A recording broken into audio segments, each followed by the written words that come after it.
Good morning all of you. आप सभी का एम के साहू क्लासेस में स्वागत है। आज दोस्तों ये लेक्चर नंबर 15 है जो कि इंडियन पॉलिटी से संबंधित है। और इंडियन पॉलिटी में हम सभी लोग राज व्यवस्था से संबंधित लगभग में 83 महत्वपूर्ण क्वेश्चन को चर्चा करेंगे। तो ये जो हमारी ऑब्जेक्टिव सीरीज चल रही है लूसेंट की, तो इससे पहले हमने जो है एनसीईआरटी वन लाइनर कवर कर लिया है। और जो लोग चैनल उसको ना देखे हों तो वो चैनल पर जा करके और Indian polity one liner NCERT देख सकते हैं। इंडियन ज्योग्राफी भी कंप्लीट हो गया है वन लाइनर, और उसके साथ साथ वर्ल्ड ज्योग्राफी एनसीईआरटी कवर हो गया है।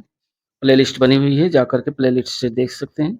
और ये आपका जो है राज्यसभा से जो संबंधित एमसीक्यू है, क्योंकि राज्यसभा हमने वन लाइनर भी कवर किया है और इसमें आपको ऑब्जेक्टिव क्वेश्चन दे रहे हैं ताकि आप पढ़ें और अपने आप को आंकें कि हम कितने सही क्वेश्चन कर पा रहे हैं और कितने हमारे गेस सही जा रहे हैं। तो दोस्तों वीडियो को देर ना करते हुए वीडियो को शुरू करते हैं।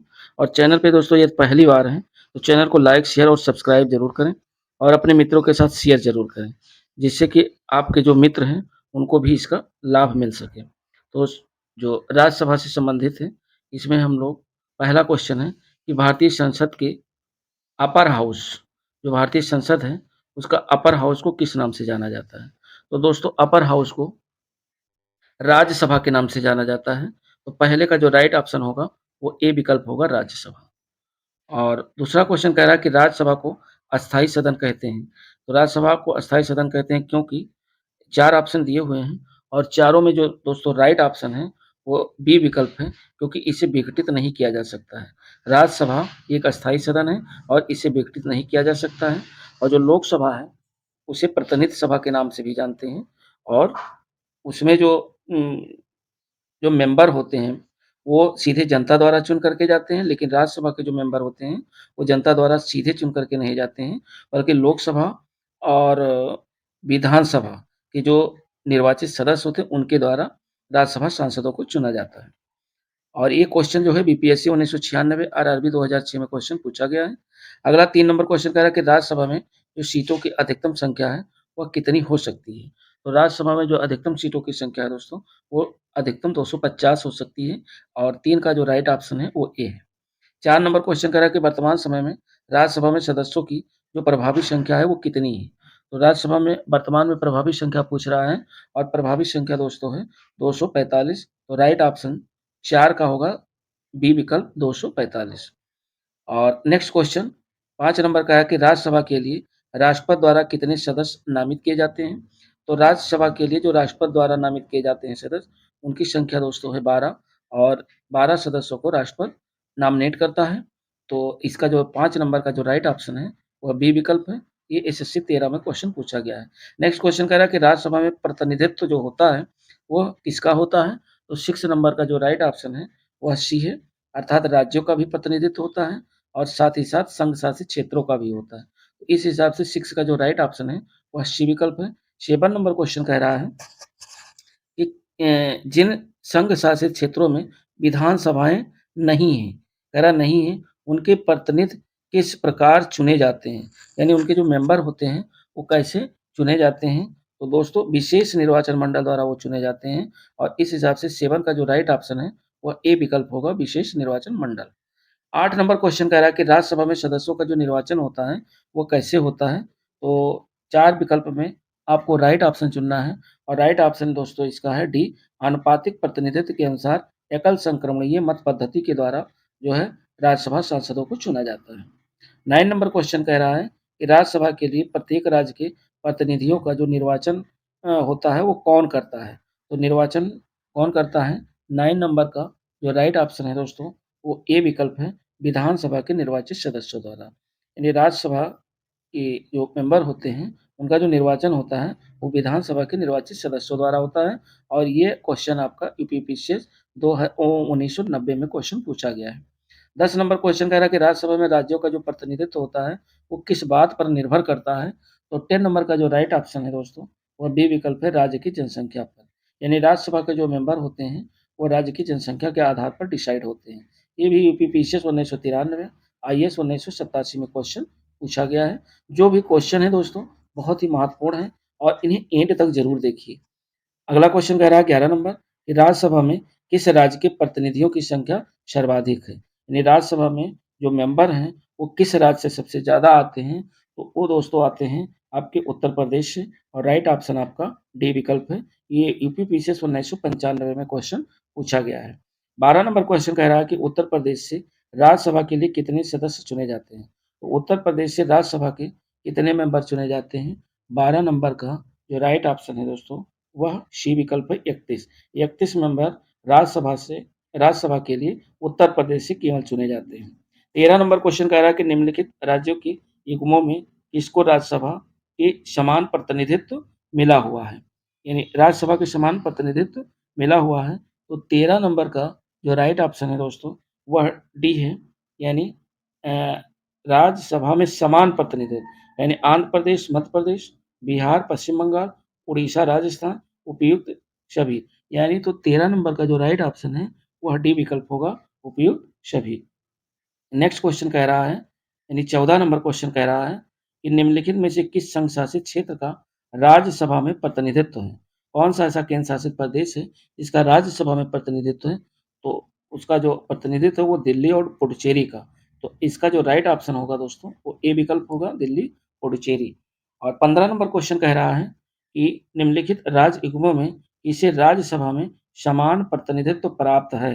तो 4 ऑप्शन में आपको जो राइट ऑप्शन है दोस्तों, वो आपका बी विकल्प है, मध्य प्रदेश और गुजरात। मध्य प्रदेश और गुजरात में राज्यसभा के लिए समान प्रतिनिधित्व मिला हुआ है। ये यूपी पीसीएस 1999 में क्वेश्चन पूछा गया है। 16 नंबर क्वेश्चन कह रहा है कि बिहार 16 नंबर क्वेश्चन कह रहा है कि बिहार में लोकसभा की 40 सीटें हैं, राज्यसभा की कितनी सीटें बिहार में हैं? तो राज्यसभा की जो बिहार में सीटें हैं, वो हैं आपकी 16। 16 सीटें राज्यसभा की हैं और 40 सीटें लोकसभा की आपके बिहार में हैं और ये बीपीएससी 2015 में क्वेश्चन पूछा गया है। 17 नंबर कह रहा है कि राज्यसभा में सर्वाधिक जो प्रतिनिधित्व के आधार पर राज्यों का सही अवरोही क्रम क्या है? तो सबसे ज़्यादा दोस्तों राज्यसभा में उत्तर प्रदेश से चुन करके जाते हैं, तो इस हिसाब से अगर देखा जाए तो उत्तर प्रदेश पहले नंबर पर आता है और बाकी 3 आपके वैसे ही एलिमिनेट हो गए। 3 यानी बी, सी, डी आपके एलिमिनेट हो गए। राइट ऑप्शन आपका निकल कर के आया ए विकल्प, सबसे ज़्यादा उत्तर प्रदेश, उसके बाद महाराष्ट्र और फिर तमिलनाडु में राज्यसभा की सबसे ज़्यादा सीटें हैं। तो 17 नंबर का जो राइट ऑप्शन है वो ए विकल्प होगा। 18 नंबर क्वेश्चन में हम लोग देखते हैं, 18 नंबर कह रहा है कि राज्यसभा के चुनाव हेतु एक अभ्यर्थी की आयु कम नहीं होनी चाहिए, यानी कितने उम्र से कम नहीं होनी चाहिए? तो 18 नंबर का जो राइट ऑप्शन है, वह सी विकल्प है 30 वर्ष, सॉरी सी विकल्प है आपका 30 वर्ष। 30 वर्ष यानी राज्यसभा के लिए कम से कम आयु 30 वर्ष होनी चाहिए और जो लोकसभा है, तो लोकसभा के लिए कम से कम मेंबर की आयु 25 वर्ष होनी चाहिए। तभी वो लोकसभा का चुनाव लड़ सकता है और राज्यसभा के लिए 30 वर्ष। और राज्यपाल के लिए दोस्तों अगर पूछें, तो राज्यपाल के लिए मिनिमम आयु 35 वर्ष, राष्ट्रपति के लिए भी मिनिमम आयु 35 वर्ष और उपराष्ट्रपति के लिए भी मिनिमम आयु 35 वर्ष। ध्यान रखिएगा। नेक्स्ट क्वेश्चन आपका कह रहा है कि 19 नंबर कि राज्यसभा के सदस्यों के लिए न्यूनतम जो आयु है राज्यसभा के लिए सदस्यों की जो न्यूनतम आयु है, वह आपकी कितनी होनी चाहिए? तो 30 वर्ष, ये हो गया। नेक्स्ट 20 नंबर कह रहा है राज्यसभा के सदस्यों का कार्यकाल कितने वर्ष का होता है? तो राज्यसभा के जो सदस्यों का कार्यकाल होता है दोस्तों, वो 6 वर्ष के लिए निर्धारित होता है और ये यूपी पीसीएस 1992, आरआरबी 2005 और एसएससी 2010 में क्वेश्चन पूछा गया है। ध्यान रखिएगा, अगर पूछ ले कि लोकसभा या विधानसभा के जो मेंबर होते हैं, वो कितने वर्ष के लिए चुने जाते हैं? तो दोस्तों वो 5 वर्ष के लिए चुने जाते हैं। 21 नंबर क्वेश्चन कह रहा है कि राज्यसभा के सदस्य चुने जाते हैं। राज्यसभा के जो सदस्य चुने जाते हैं, वह 6 वर्ष के लिए चुने जाते हैं। तो 21 का जो राइट ऑप्शन है, वह सी विकल्प है, 6 वर्ष। ये भी बीपीएससी 1998 में क्वेश्चन पूछा गया है। 22 नंबर कह रहा है कि राज्यसभा के 1 तिहाई सदस्य प्रत्येक कितने वर्ष पश्चात सेवानिवृत्ति होते हैं तथा 1 तिहाई सदस्य उनका स्थान लेते हैं। तो ये जो 22 नंबर है, 22 नंबर का जो राइट ऑप्शन है दोस्तों, वह है ए विकल्प 2 वर्ष। परंतु 2 वर्ष में 1 तिहाई सदस्यों को सेवानिवृत्त किया जाता है। नेक्स्ट 23 नंबर क्वेश्चन कह रहा है, 23 नंबर कह रहा है कि क्या राष्ट्रपति लोकसभा की भांति राज्यसभा को भंग कर सकता है? तो 23 नंबर का जो राइट ऑप्शन है, वह आपका बी विकल्प है, नहीं। यानी ये मान करके चलिए कि क्या राष्ट्रपति लोकसभा की भांति राज्यसभा को नहीं भंग कर सकता, क्योंकि राज्यसभा जो है एक अस्थायी सदन है, तो नहीं कर सकता है, यानी 23 नंबर का राइट ऑप्शन बी है। 24 नंबर क्वेश्चन कह रहा है कि क्या राज्यसभा के सभी सदस्यों का निर्वाचन एक साथ होता है? तो राज्यसभा के सदस्यों का निर्वाचन एक साथ नहीं होता है, राइट ऑप्शन आपका बी होगा, नहीं, क्योंकि प्रति 2 वर्ष में जो है 1/3 सदस्य जो है सेवानिवृत्त होते हैं, तो एक साथ उनका नहीं होता है। अगला है 25 नंबर कह रहा है कि लोकसभा की भांति राज्यसभा कभी भंग नहीं होता है, नहीं होता है, राइट, किंतु क्या हो सकता है? तो 25 नंबर का जो आपने 4 विकल्प दिए हुए हैं और चारों में जो राइट ऑप्शन है, वो दोस्तों बी है। प्रत्येक 2 वर्ष बाद उसके 1/3 सदस्यों की सदस्यता क्या हो जाती है? समाप्त हो जाती है। तो 25 नंबर का राइट ऑप्शन आपका बी होगा। फिर नेक्स्ट क्वेश्चन हम लोग चलते हैं 26 नंबर। 26 नंबर क्वेश्चन कह रहा है कि निम्नलिखित में से कौन-सा कथन सही नहीं है? नहीं पूछ रहा है कि कौन-सा कथन जो है सही नहीं है। तो 26 का दोस्तों जो राइट ऑप्शन है, वो सी विकल्प है। राज्यसभा के 2/3 सदस्य प्रत्येक दूसरे वर्ष की समाप्ति पर पदमुक्त हो जाते हैं। तो पदमुक्त हो जाते हैं, ये सही नहीं है। 2/3 सदस्य नहीं, 1/3 सदस्य प्रति दूसरे वर्ष, तो इसलिए ये जो सही नहीं है, राइट ऑप्शन सी है। 27 नंबर क्वेश्चन कह रहा है निम्नलिखित में से कौन-सा कथन सही है? तो 4 ऑप्शन में आपको राइट ऑप्शन चूज़ करना है और राइट ऑप्शन आपका दोस्तों है सी, क्योंकि लोकसभा और राज्यसभा में एक बात में अंतर है कि लोकसभा का निर्वाचन कोई भी प्रत्याशी भारत के किसी भी राज्य से चुनाव लड़ सकता है, परंतु राज्यसभा का प्रत्याशी सामान्यतः वहीं का होना चाहिए वहीं का होना चाहिए जहाँ से वह प्रत्याशी बन रहा है। तो इस हिसाब से इसमें पूछ रहा है कौन-सा कथन सही है, तो जो 27 नंबर है उसका राइट ऑप्शन सी है। 28 नंबर क्वेश्चन कह रहा है कि लोकसभा और राज्यसभा में जो गणपूर्ति होती है यानी कोरम होता है, वो कितनी संख्या का होता है? तो 28 नंबर का जो राइट ऑप्शन है, वो आपका सी विकल्प है। कुल सदस्य संख्या का 1/10 जो है कोरम गणपूर्ति होना चाहिए। 29 नंबर क्वेश्चन कह रहा है कि राज्यसभा में गणपूर्ति कोरम के लिए जो निर्धारित संख्या है, राज्यसभा में वह कितनी है? तो वह दोस्तों 25 है। राइट ऑप्शन आपका ए होगा 25। 30 नंबर क्वेश्चन कह रहा है 28 नंबर देखिए यूपीपीएससी 2004 में क्वेश्चन पूछा गया है और 30 नंबर क्वेश्चन कह रहा है राज्यसभा को भंग करने का जो अधिकार है वह किसे प्राप्त है? तो 30 नंबर का जो राइट ऑप्शन है दोस्तों वो डी विकल्प होगा, क्योंकि राज्यसभा को कभी भंग नहीं किया जा सकता, इसलिए किसी को अधिकार नहीं है। इनमें से कोई नहीं, ना तो राष्ट्रपति, ना उपराष्ट्रपति, ना उच्चतम न्यायालय। ये बीपीएससी 1995 में क्वेश्चन पूछा गया है। 31 नंबर क्वेश्चन कह रहा है कि राज्यसभा का जो सभापति होता है वह कौन होता है? तो राज्यसभा का जो सभापति होता है, वह होता है उपराष्ट्रपति। तो इस हिसाब से 31 का जो राइट ऑप्शन है, वह बी होगा उपराष्ट्रपति। ये भी बीपीएससी 2002, आरआरबी 2005 में क्वेश्चन पूछा गया है। 32 नंबर कह रहा है कि किस सदन में अध्यक्ष उस सदन का सदस्य नहीं होता है? तो वो दोस्तों है राज्यसभा और राइट ऑप्शन होगा आपका बी राज्यसभा। 32 का बी और ये एसएससी 2013 में क्वेश्चन पूछा गया है। 33 नंबर क्वेश्चन कह रहा है कि राज्यसभा की सभापति का चुनाव कौन करता है? तो राज्यसभा के जो सभापति होते हैं, उनका जो चुनाव होता है, वह दोस्तों लोकसभा और राज्यसभा के जो सदस्य होते हैं, निर्वाचित सदस्य और मनोनीत सदस्य, यानी सभी सदस्यों द्वारा। कहने का मतलब जो राज्यसभा के जो सभापति होते हैं, उपराष्ट्रपति होते हैं, तो उपराष्ट्रपति के चुनाव में जो राष्ट्रपति द्वारा जो मनोनीत किए जाते हैं सदस्य, वो भी वोट डालते हैं। इसलिए लोकसभा और राज्यसभा के जो सभी सदस्य जो है उपराष्ट्रपति के चुनाव में अपना मत दे सकते हैं।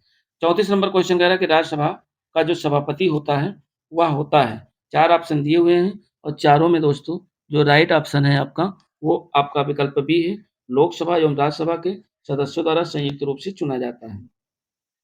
ये भी आरआरबी 2006 में क्वेश्चन पूछा गया है। 35 नंबर कह रहा है कि किसकी अध्यक्षता असदस्य द्वारा की जाती है? तो जो राज्यसभा होता है दोस्तों, राज्यसभा के जो है अध्यक्षता है, वह उपराष्ट्रपति के द्वारा किया जाता है और जबकि उपराष्ट्रपति राज्यसभा का खाली सभापति होता है, ना कि उसका सदस्य। तो इसका जो 35 नंबर का राइट ऑप्शन आपका बी है। 36 नंबर क्वेश्चन कह रहा है कि राज्यसभा के सभापति की अनुपस्थिति में राज्यसभा का कार्य संचालन कौन करता है? तो राज्यसभा के जो सभापति के अगर सब उपराष्ट्रपति ही सभापति होता है और उपराष्ट्रपति की अनुपस्थिति पर जो उपसभापति होता है, वह राज्यसभा का संचालन करता है। तो राइट ऑप्शन दोस्तों सी विकल्प होगा। आप लोग भी अपने आप आँकिए और अगर वन लाइनर आपने देखा होगा एनसीईआरटी तो इसमें आपको कोई प्रॉब्लम नहीं आ रही होगी।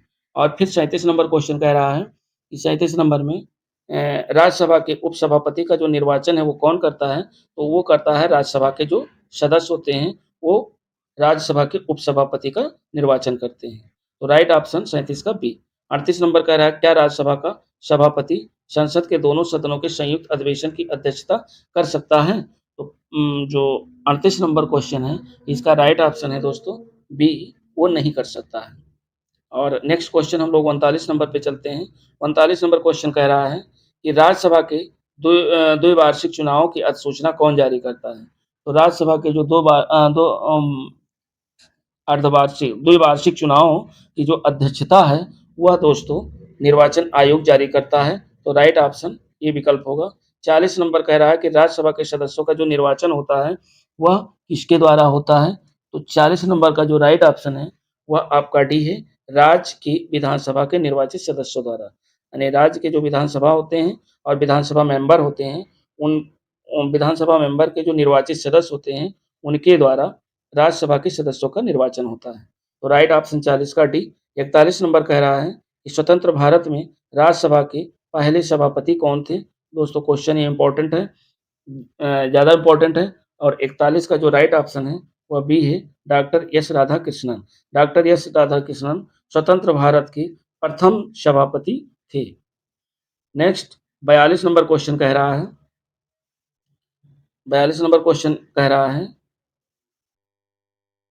कि राज्यसभा के संदर्भ में निम्नलिखित में से कौन सा कथन सही है? सही पूछ रहा है और सही दोस्तों है ए विकल्प इसका सही है। इसके 1/3 जो सदस्य होते हैं प्रति 2 वर्ष में अवकाश प्राप्त करते हैं। तो राइट ऑप्शन 42 का ए होगा। चारों ऑप्शन पढ़ने में दोस्तों समय लगेगा और दूसरा चीज़ ये है कि वीडियो बहुत लंबा हो जाएगा। तो ये 42 नंबर देखिए यूपी पीसीएस 1994 में क्वेश्चन पूछा गया है। इतना इम्पोर्टेंट टॉपिक है कि यहाँ से क्वेश्चन हर एग्जामों में देखने को मिलते ही मिलते हैं। और जो अगला जो क्वेश्चन है 43 नंबर क्वेश्चन कह रहा है कि निम्नलिखित में से कौन राज्यसभा के एकांतिक शक्ति के अंतर्गत आता है? तो एकांतिक शक्ति के अंतर्गत कौन आता है? 43 नंबर का जो राइट ऑप्शन है दोस्तों वो ए विकल्प है, अखिल भारतीय सेवाओं का सृजन। अखिल भारतीय सेवाओं का सृजन केवल और केवल राज्यसभा द्वारा ही किया जाता है। तो राइट ऑप्शन 43 का ए होगा। 44 नंबर कह रहा है कि निम्नलिखित में से इसके संबंध में राज्यसभा को लोकसभा के अपेक्षाकृत अधिक अधिकार प्राप्त हैं। तो वो अधिकार प्राप्त हैं 44 नंबर का जो राइट ऑप्शन है वो सी है, नई अखिल भारतीय सेवाओं का गठन। नई अखिल भारतीय सेवाओं का गठन केवल राज्यसभा के द्वारा ही किया जाता है, इसलिए लोकसभा से ज़्यादा इसे शक्तियाँ मिली हुई हैं। और ये भी एसएससी 2003 में क्वेश्चन पूछा गया है। 43 नंबर यूपी पीसीएस 1997 में क्वेश्चन पूछा गया है। 45 नंबर क्वेश्चन कह रहा है कि राज्यसभा के कौन से ऐसे अनन्य अधिकार हैं जो लोकसभा को नहीं प्राप्त हैं? ये आपको बताना है। 4 ऑप्शन में आपका जो राइट ऑप्शन है दोस्तों वह सी विकल्प है। यानी एक तो राज्य सूची के किसी भी विषय को राष्ट्रीय महत्व का घोषित करना और दूसरा है अखिल भारतीय सेवा स्थापित करने का जो अधिकार है वह सरकार को देना। तो इस हिसाब से जो राइट ऑप्शन है दोस्तों वो सी विकल्प है 45 का। 46 नंबर कह रहा है कि नई नई अखिल भारतीय सेवाएँ स्थापित करने की दृष्टि से जो विशेष महत्व है वो क्या है? तो ये आपको बताना है। 46 नंबर का जो राइट ऑप्शन है वह बी है, राज्यसभा के प्रस्ताव का। विशेष महत्व जो होता है राज्यसभा के विशेष प्रस्ताव का। और 47 नंबर क्वेश्चन कह रहा है कि संविधान के अनुच्छेद 312 संविधान का जो अनुच्छेद 312 है जो कि राज्यसभा से संबंधित है और इसका जो अधिकार प्रदान करता है, तो क्या अधिकार प्रदान करता है? 47 नंबर का जो राइट ऑप्शन है दोस्तों वो सी है, एक या अधिक अखिल भारतीय सेवाएँ सृजित करने का जो अधिकार प्राप्त है वो केवल और केवल राज्यसभा को ही प्राप्त है, अनुच्छेद 312 के तहत। 48 नंबर क्वेश्चन कह रहा है कि केंद्रीय संसद राष्ट्र हित में राज्य सूची के विषय पर कानून बना सकती है यदि 4 ऑप्शन दिए हुए हैं और चारों में जो आपका राइट ऑप्शन है दोस्तों वह सी विकल्प है, राज्यसभा उपस्थित सदस्यों के 2/3 विशेष बहुमत 2/3 का विशेष बहुमत हो और एक प्रस्ताव पारित करे तो ही केंद्रीय संसद राष्ट्र हित में राज्य सूची के विषय में कानून बना सकती है। तो 48 का जो राइट ऑप्शन है वो सी है। 49 नंबर कह रहा है कि राज्यसभा धन विधेयक पर अपनी सहमति कितने दिनों तक रोक सकती है? तो राज्यसभा धन विधेयक पर अपनी सहमति दोस्तों 14 दिनों तक रोक सकती है। राइट ऑप्शन 49 का होगा ए विकल्प। 50 नंबर क्वेश्चन कह रहा है कि लोकसभा द्वारा पारित धन विधेयक राज्यसभा द्वारा भी पारित धन विधेयक मान लिया जाता है यदि उच्च सदन उस पर किसी भी समय सीमा में कार्य संपादन न कर सके। तो 4 ऑप्शन दिए हुए हैं और चारों में दोस्तों जो राइट ऑप्शन है वह बी विकल्प है 14 दिन, 14 दिन के अंदर। तो ये आपका आरआरबी 2002 में क्वेश्चन पूछा गया है।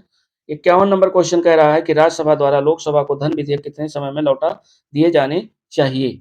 51 का जो राइट ऑप्शन है वह सी है, 14 दिन के अंदर।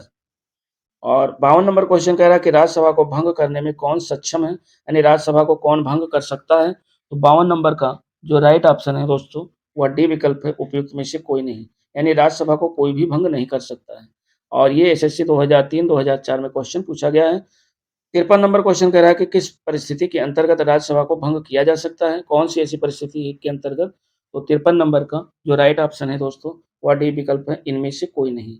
यानी ये जो भी परिस्थितियां दी हुई हैं, जब देश में वित्तीय आपातकाल घोषित हुआ हो, या जब संवैधानिक तंत्र के असफल हो जाने पर आपातकाल की घोषणा की गई हो, या उपयुक्त दोनों परिस्थितियों में, तो कोई भी परिस्थिति में जो है राज्यसभा को भंग नहीं किया जा सकता है। राइट ऑप्शन डी होगा 53 नंबर का। और ये एसएससी 2001 में क्वेश्चन पूछा गया है। 54 नंबर क्वेश्चन कह रहा है कि राज्यसभा एक अस्थायी सदन होने के कारण इसके 4 ऑप्शन दिए हुए हैं और चारों में जो आपका राइट ऑप्शन है दोस्तों वो ए विकल्प है। 1/3 सदस्य प्रति 2 वर्ष बाद जो है सेवानिवृत्ति हो जाते हैं। 55 नंबर क्वेश्चन कह रहा है कि राज्यसभा के सदस्यों को नामित करने का जो अधिकार है वह किसको प्राप्त है। 4 ऑप्शन में दोस्तों आपको जो राइट ऑप्शन है वह ए विकल्प है, केवल और केवल राष्ट्रपति को यह अधिकार है राज्यसभा के मेंबर को मनोनीत करने का। एसएससी 2012 में पूछा गया और ऊपर वाला क्वेश्चन एसएससी 1999 में क्वेश्चन पूछा गया है। 56 नंबर कह रहा है कि राष्ट्रपति द्वारा राज्यसभा के लिए कला, साहित्य, विज्ञान आदि क्षेत्रों से 12 सदस्यों का मनोनयन करने की व्यवस्था भारतीय संविधान के किस अनुच्छेद के अंतर्गत आता है। तो 56 नंबर का जो राइट ऑप्शन है दोस्तों वह सी विकल्प है, अनुच्छेद 80 के तहत। अनुच्छेद 80 के तहत राष्ट्रपति 12 सदस्यों को राज्यसभा में मनोनीत कर सकता है। नेक्स्ट क्वेश्चन हम लोग चलते हैं 57 नंबर। और 57 नंबर कह रहा है कि निम्नलिखित में से किसमें राज्यसभा की कोई भूमिका नहीं होती है, ये पूछ रहा है। और 57 नंबर का जो राइट ऑप्शन है दोस्तों वह बी विकल्प है, अध्यक्ष के निर्वाचन में। अध्यक्ष के निर्वाचन, राज्यसभा के अध्यक्ष के निर्वाचन में कोई भूमिका नहीं रहती है। तो 57 नंबर का जो राइट ऑप्शन है वह बी होगा। और 58 नंबर क्वेश्चन में हम लोग चलते हैं। कह रहा है राज्यसभा भंग नहीं हो सकती, तो पहला ही ऑप्शन सही है, यानी 58 नंबर का जो राइट ऑप्शन है वो ए है, राज्यसभा कभी भी भंग नहीं हो सकती। ये भी आरआरबी 2005 में क्वेश्चन पूछा गया है। और 59 नंबर क्वेश्चन कह रहा है कि राज्यसभा है एक अस्थायी सदन है, तो ये ऑप्शन जो 59 नंबर है, 59 नंबर का जो राइट ऑप्शन होगा वो ए विकल्प होगा, राज्यसभा एक अस्थायी सदन है। अब हम लोग चलते हैं 60 नंबर क्वेश्चन। और 60 नंबर क्वेश्चन ये कह रहा है कि धन विधेयक पारित करने के लिए राज्यसभा को कितना समय दिया जाता है। तो धन विधेयक पारित करने के लिए राज्यसभा को 14 दिन का समय दिया जाता है। राइट ऑप्शन 60 का ए होगा। एसएससी 2013 में पूछा गया है। 61 नंबर क्वेश्चन कह रहा है कि राज्यसभा सामान्य विधेयक को अधिकतम कितनी अवधि के लिए रोक सकती है। तो राज्यसभा सामान्य विधेयक को अधिकतम जो है 6 माह तक रोक सकती है। तो 61 नंबर का जो राइट ऑप्शन है दोस्तों वह डी विकल्प है, 6 माह। 62 नंबर क्वेश्चन कह रहा है कि सर्वप्रथम किस फिल्म अभिनेता को राज्यसभा का सदस्य मनोनीत किया गया था। कौन सा फिल्म अभिनेता है जिसे राज्यसभा का मेंबर बनाया गया था। तो 62 नंबर का जो राइट ऑप्शन है दोस्तों वह डी विकल्प है, पृथ्वीराज कपूर को। और अगला क्वेश्चन है 63 नंबर कि राज्यसभा के लिए नामित प्रथम जो फिल्म अभिनेत्री थी वो कौन थी। तो ये दोस्तों बहुत इंपॉर्टेंट है और वो थी नरगिस दत्त। राइट ऑप्शन आपका ये है, नरगिस दत्त। और ये आरआरबी 2005 एसएससी 2011 में क्वेश्चन पूछा गया है। 64 नंबर क्वेश्चन कह रहा है कि निम्नलिखित में से कौन सा हिंदी साहित्यकार राज्यसभा का सदस्य था। ऐसा हिंदी साहित्यकार कौन था जो राज्यसभा का सदस्य था। तो 64 नंबर का जो राइट ऑप्शन है दोस्तों वह सी विकल्प है, रामधारी सिंह दिनकर जी। रामधारी सिंह दिनकर हिंदी साहित्यकार के पहले ऐसे जो है कवि थे जिन्हें राज्यसभा हिंदी साहित्य राज्यसभा का सदस्य चुना गया था। और 65 नंबर क्वेश्चन करा प्रधानमंत्री पद पर नियुक्त होते समय कौन राज्यसभा का सदस्य था। प्रधानमंत्री नियुक्त होते समय ऐसे कौन थे जो राज्यसभा के सदस्य भी थे। तो 65 नंबर का जो राइट ऑप्शन है दोस्तों वह डी विकल्प है, उपयुक्त सभी। एक तो इंदिरा गांधी भी थी और इंद्र कुमार गुजराल भी थे, मनमोहन सिंह भी थे। तो ये तीनों लोग ही थे जो कि प्रधानमंत्री पद पर नियुक्त होते समय ये राज्यसभा के सदस्य थे। 66 नंबर क्वेश्चन कह रहा है कि राज्यसभा की प्रथम महिला महासचिव कौन थी? राज्यसभा की पहली महिला महासचिव कौन थी? तो 66 नंबर का जो राइट ऑप्शन है दोस्तों, वह डी विकल्प है, बी.एस. रमा देवी। बी.एस. रमा देवी ये प्रथम महिला महासचिव थी राज्यसभा की। 67 नंबर क्वेश्चन कह रहा है कि राज्यसभा का सर्वप्रथम गठन कब किया गया? राज्यसभा का सबसे पहले गठन कब किया गया? और 67 नंबर का जो राइट ऑप्शन है दोस्तों, वह डी विकल्प है, 3 अप्रैल 1952 को। 3 अप्रैल 1952 को राज्यसभा का सबसे पहले गठन किया गया। 68 नंबर क्वेश्चन कह रहा है कि राज्यसभा की प्रथम बैठक कब हुई? राज्यसभा की पहली बैठक पूछ रहा है कब हुई? और दोस्तों जो राइट ऑप्शन है वह आपका डी विकल्प है, 13 मई 1952 को। 13 अप्रैल 1952 को इसका गठन हुआ और राज्यसभा की पहली बैठक हुई 13 मई 1952 को। अगला क्वेश्चन कह रहा है 69 नंबर कि राज्यसभा के पहले समूह की सेवानिवृत्ति कब हुई? यानी पहले समूह की सेवानिवृत्ति कब हुई? तो 69 नंबर का जो राइट ऑप्शन है वो दोस्तों वो सी है, 2 अप्रैल 1954 को। 70 नंबर क्वेश्चन कह रहा है कि राज्यसभा कब भंग की जाती है? तो राज्यसभा जो है वह 70 नंबर का जो राइट ऑप्शन है वह दोस्तों डी है, राज्यसभा कभी भंग नहीं की जाती है। और ये आईएएस 1983 और 1984 में क्वेश्चन पूछा गया है। नेक्स्ट 71 नंबर क्वेश्चन कह रहा है, 71 नंबर कह रहा है कि राज्यसभा के बारे में कौन सा कथन सही है? तो 4 ऑप्शन दिए हुए, कोर्ट का क्वेश्चन है और आपको कोर्ट चुनना है कि इसमें कौन सा राइट ऑप्शन है। तो 71 नंबर का जो राइट ऑप्शन है दोस्तों वो ए विकल्प है, यानी राज्यसभा की अधिकतम अनुग्रह संख्या 250 ये सही है। और दूसरा कह रहा है कि राज्यसभा में 238 सदस्य राज्यों से और संघ शासित क्षेत्रों से अप्रत्यक्ष रूप से निर्वाचित होते, ये भी विकल्प सही है। यानी तो पहला और दूसरा कोट सही है, तो इस हिसाब से आपका जो कोट निकल के आया वो ए विकल्प सही होगा। ये सीडीएस 2016 में क्वेश्चन पूछा गया है। 72 नंबर क्वेश्चन कह रहा है कि हमारे संविधान के अनुसार राज्यसभा का जो कार्यकाल है वह कितने वर्ष का होता है? तो 72 नंबर का जो राइट ऑप्शन है दोस्तों वो डी है, समाप्त होने का विषय ही नहीं है। तो अब ये समझ लीजिए कि राज्यसभा का जो कार्यकाल है वो समाप्त होता ही नहीं है। क्यों नहीं होता? क्योंकि ये एक अस्थायी सदन है और इनकी जो है 2 वर्ष बाद 1/3 जो सदस्य होते हैं वो सेवानिवृत्ति हो जाते हैं। ये बीपीएससी 2008 में क्वेश्चन पूछा गया है। 73 नंबर कह रहा है कि राज्यसभा के सदस्य बनने हेतु अर्हता कौन-सी होनी चाहिए? तो इसमें हम लोग अर्हता देखते हैं कि उम्र कम से कम 30 वर्ष होनी चाहिए, पहला सही है। और दूसरा कह रहा है जहाँ से अभ्यर्थी को निर्वाचित किया जाना है, उस राज्य की मतदाता सूची में मतदाता के रूप में पंजीकृत होना चाहिए। तो इस हिसाब से 73 नंबर का जो राइट ऑप्शन है दोस्तों वो ए विकल्प के निकल के आता है, पहला और दूसरा दोनों सही है। ऐसे क्वेश्चन दोस्तों पीसीएस में ज़रूर, स्टेट पीसीएस में ज़रूर बनते हैं। ये क्वेश्चन आया एमपीपी से 2008 में। नेक्स्ट क्वेश्चन 74 नंबर कह रहा है कि निम्नलिखित कथनों पर विचार कीजिए। कथन है कि केवल राज्यसभा में ये शक्ति निहित है कि वह ये घोषणा करे कि राज्य सूची में किसी विषय के संबंध में राष्ट्रीय हित में संसद विधि बना सकती है। और दूसरा कह रहा है आपात की उद्घोषणा का अनुमोदन करने वाले संकल्प केवल लोकसभा द्वारा पारित किए जाते हैं। और तीसरा कथन कह रहा है, तो इसमें आपको कोट चुनना है और कोट इसमें ये कह रहा है कि केवल और केवल इसमें पहला ऑप्शन सही है, यानी पहला विकल्प सही है। तो इस हिसाब से जो आपका कोट निकल के आएगा वो आपका ए विकल्प होगा, यानी 74 नंबर का जो राइट ऑप्शन होगा वो ए, केवल एक सही है। 75 नंबर कह रहा है कि लोकसभा द्वारा विचारार्थ भेजे गए वित्त विधेयक जो होते हैं, धन विधेयक, वो राज्यसभा अधिकतम कितने समय तक रोक सकती है? तो 75 नंबर का जो राइट ऑप्शन है दोस्तों वो डी विकल्प है, 14 दिन तक वो रोक सकती है। और ये यूपीपी से 2006 में क्वेश्चन पूछा गया है।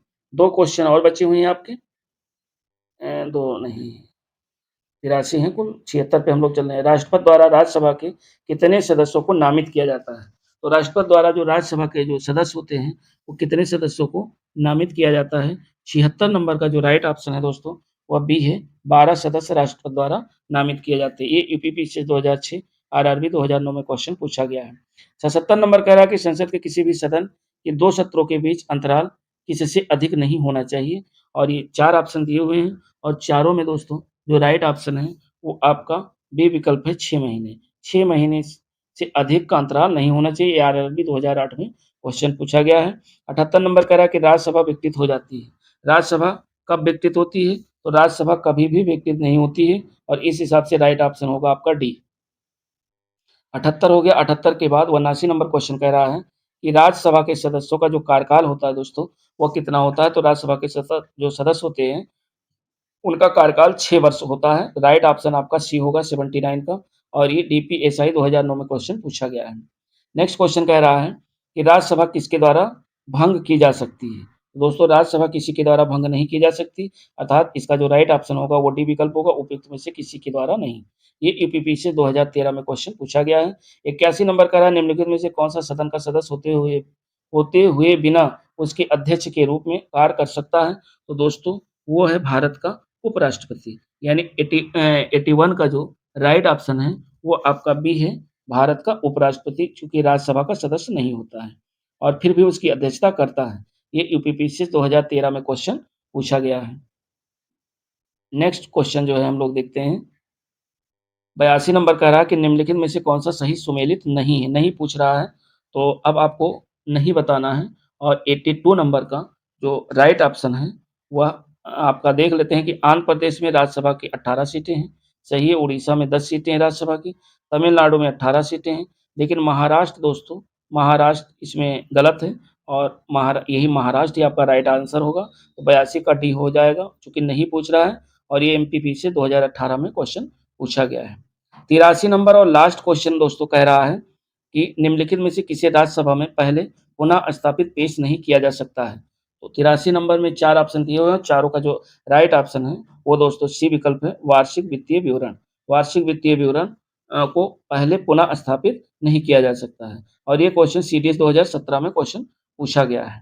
तो दोस्तों ये रहा हमारा इंडियन पॉलिटी का जो 83 महत्वपूर्ण क्वेश्चन थे राज्यसभा से रिलेटेड। राज्यसभा से जितने भी टाइप से क्वेश्चन बनने वाले थे वो हैं और इससे बाहर हमें लग रहा है कि क्वेश्चन अगर राज्यसभा से आएंगे तो नहीं बन सकते हैं।